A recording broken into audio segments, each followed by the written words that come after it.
This is Councilman Mark Spears from the Jefferson Parish Council, who's with me today, as well as Dr. Jerry Satanovich, who's the coroner for Jefferson Parish.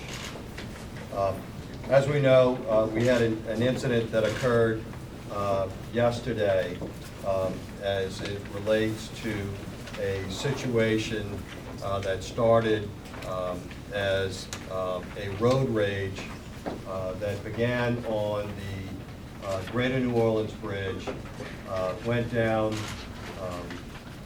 General de Gaulle, continued to Berman Highway, took a right on Berman Highway, and came to stop at the corner of Berman and Holmes. We've been able to validate that through both independent witnesses as well as Mr. Ronald Gasser's statement relative to this particular situation. We also know that Mr. Gasser, at that particular location, admitted to shooting Joe McKnight Jr. at that location. So, as a result of that, we have begun this investigation. So, let me tell you where we are and why. First, out of fairness and equity to the life that Joe McKnight Jr. lived, as well as the life that Ronald Gasser lived, this investigation is not going to be moved, influenced, coerced, changed in any way by any external force, comments, or otherwise. I can't control what's on the social networks, and if we want to continue to be silly, that's fine. What I can control is when people in this community decide to demonstrate, that they do so peacefully. And they do so in accordance with the Code of Ordinances of Jefferson Parish, as well as the laws of the state of Louisiana. And if those ordinances and laws are not abided by, they will be arrested and put in jail. Because if we are truly worried about fairness and equity to all the parties involved, they will allow this investigatory process to proceed in the deliberate and credible manner that it should and will be conducted in that fashion, like all other investigations, not unlike the reputation that this organization has had for dozens upon dozens of years. So let me make that perfectly clear from the get-go. Let me also state that we're not going to reveal at this point in time any of the details of this investigation. Why? There are still witnesses that we are looking for.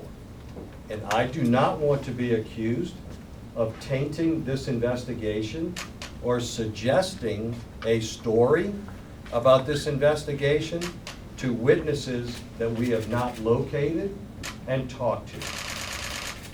Simply put, that is the appropriate thing to do.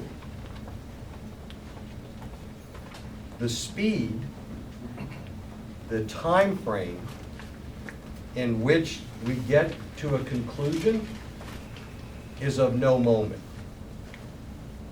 Everyone should pause and reflect and recognize that a rush to judgment does not equal anything.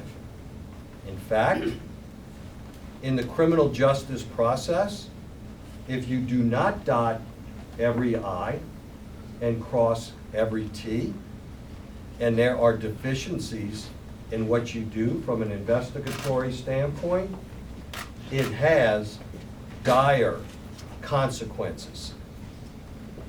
So out of an abundance of caution, and out of respect to both the decedent, Mr. Joe McKnight, as well as the individual who shot and killed Mr. McKnight, Mr. Ronald Gasser. That's the way it has to be. And it can be no other way.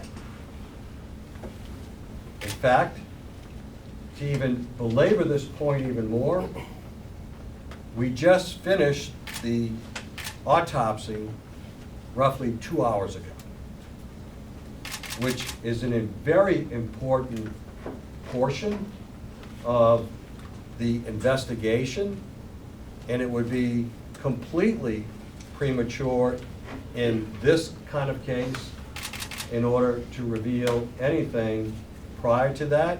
And in fact, they are still reviewing their results. I can't help but comment when listening to the radio and the comments on the social networks. Anytime a statement starts with, "I feel," you're often running on a very dangerous trail. Any story other than the story that you hear from me, the coroner, Dr. Jerry Satanovich, or the district attorney, Paul Connick, should not be believed. Because our story is going to start with the evidence suggests, the evidence reveals, or the evidence is. So again, I would ask the community to pause and reflect that when you start with "I feel," that is a slippery slope. Your feelings, my feelings, his feelings, Mark's feelings are of no moment. They don't matter. It's what the evidence suggests, what the evidence reveals, and what the evidence is, simply put. So I would strongly suggest that you stop believing what you're reading. So let me put just a couple of things that I've been made aware of to rest.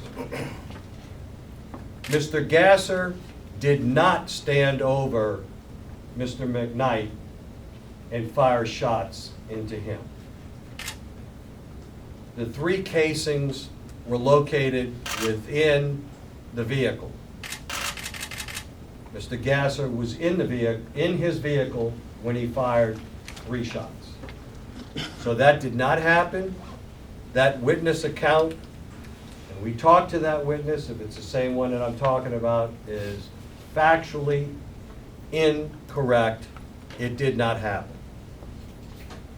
There is no video that we've been able to recover at this point in time, so that does not exist either.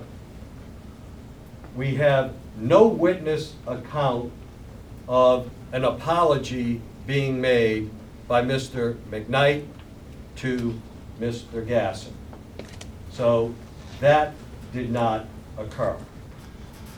And I'm sure by the time we finish this press conference that there will now be new iterations of this story, now that I've dispelled those 3 ingredients of a story.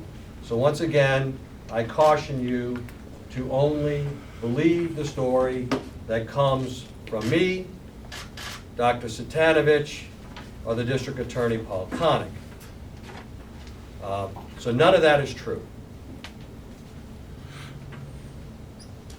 I've been already accused of dropping the ball, of doing this and doing that, because we released Mr. Gasser last evening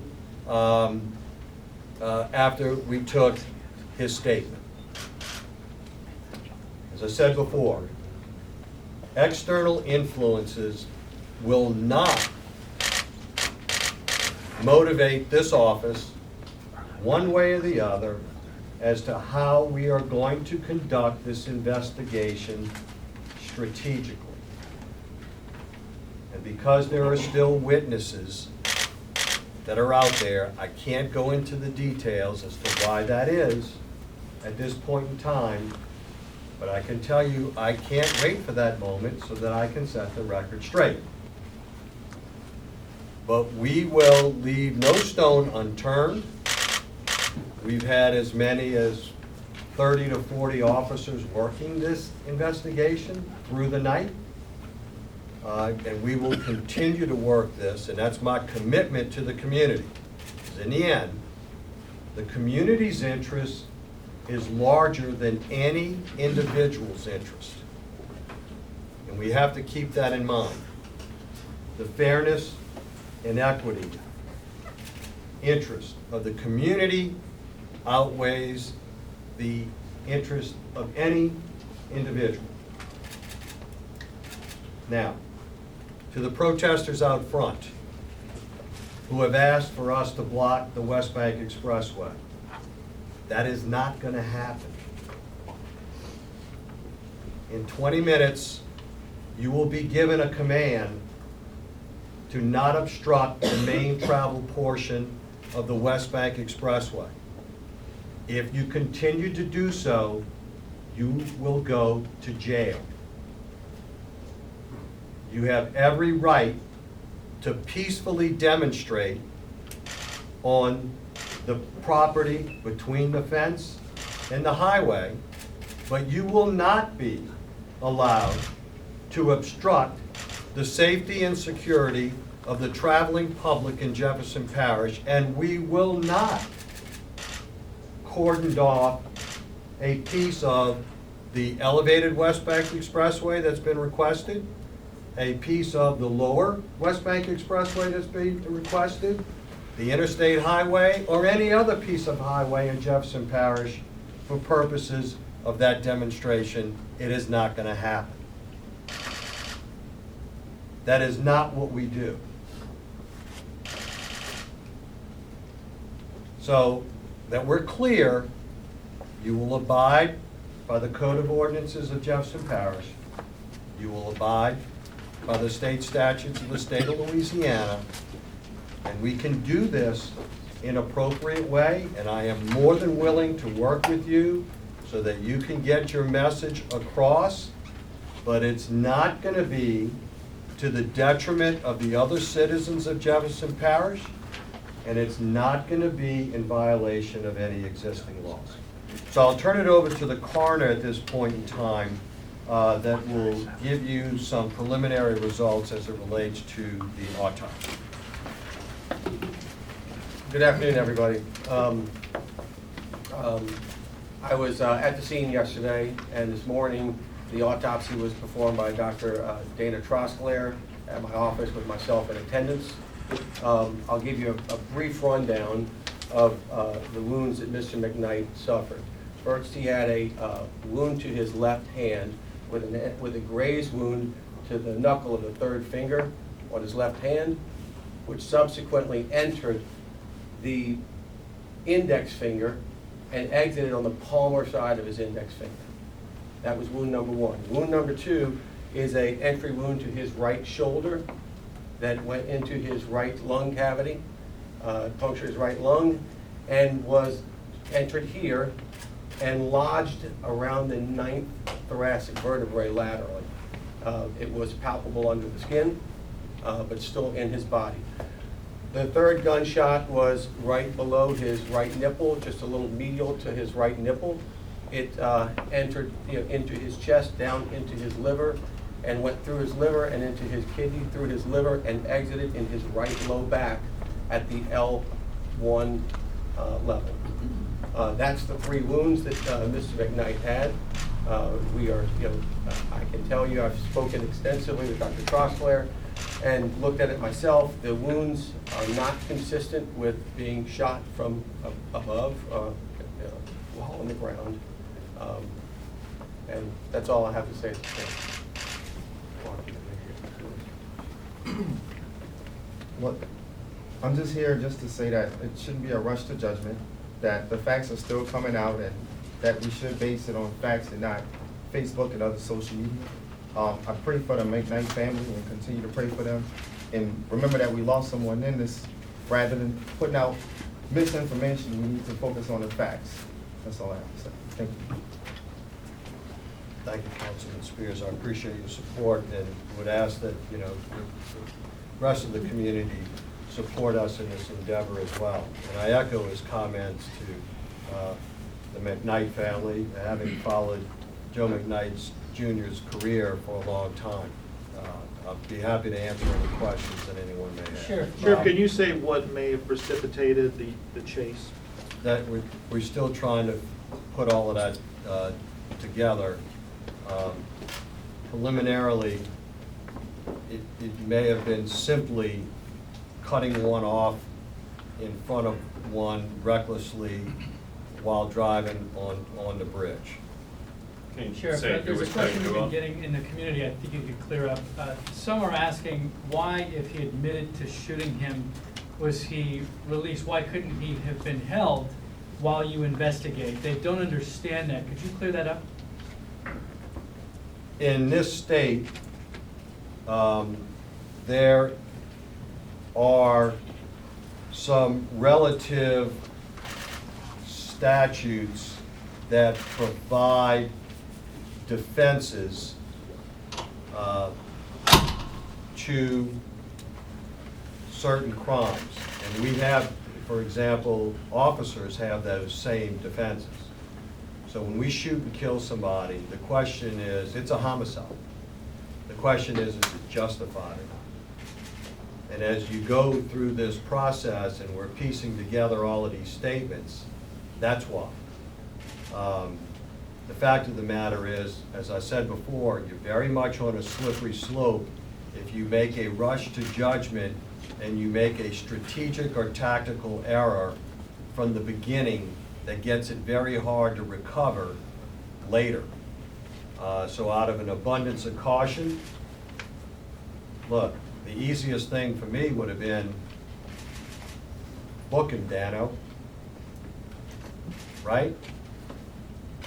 But the fact of the matter is that in trying to flesh out these details as it relates to all of this and not having that rush to judgment and doing this in a very deliberate and appropriate fashion, we chose not to do that.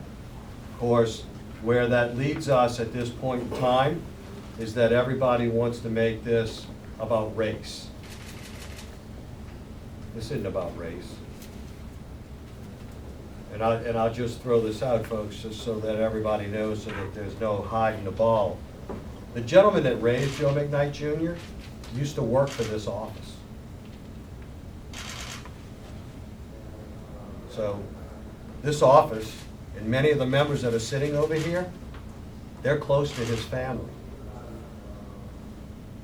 The person that's probably got more of a concern than anything else is Mr. Gasser. Because he doesn't know this, he does now, but used to work for this office. So, Who did he did, Gassner? no. The man that raised Joe McKnight Jr. used to be a deputy for the Jefferson Parish Sheriff's Office. All right? So there's a connection. All right? This will be done in the appropriate way. Sheriff, since you mentioned race, are you investigating this as a possible hate crime? We have nothing of any witness that reveals anything to us at this point in time to suggest that. Did Mr. Gasser have a concealed handgun license? That is still being researched. Sheriff, Sheriff, you did- mentioned that McKnight's, the man who raised McKnight used to work for the office. Does Gasser have any kind of law enforcement background or connection? Not with that the we're jail? aware of. Sheriff, has Gasser said anything during the interview that you can share with us? I'm not, no. And can you confirm, just to make sure, that Gasser is white, is that correct? I'm sorry? Gasser is white, is that correct? Yes. Okay. Sheriff, maybe if you could explain how charging decisions are made, just because Mr. Gasser was released from custody you still have a lot of time to build a case, and you still have a lot of time to charge him if that's what the evidence shows? Oh, absolutely. I mean, you know, ultimately, we would, if we were to book him, we would end up in a preliminary examination, and we would have to reveal certain things at that point in time and prove that we had probable cause for an arrest, that would have been the standard. And the fact of the matter is that we felt, as of last night, out of an abundance of caution, we did not want to get to that threshold at that point in time. So, you know, I mean, people can Monday morning quarterback what we've done. Mr. Gasser is not going anywhere. He has been completely cooperative with us in every request that we have made. You know, so that's not the issue. Simply put, the issue at the end of the day is that we will do a very thorough and deliberate investigation. Does Gasser have any record? Gasser has, I believe, an issue that's 10 years old, and I'm not sure of all the details of that. Can you explain the state's stand your ground law, and do you think that that ultimately may apply in this case?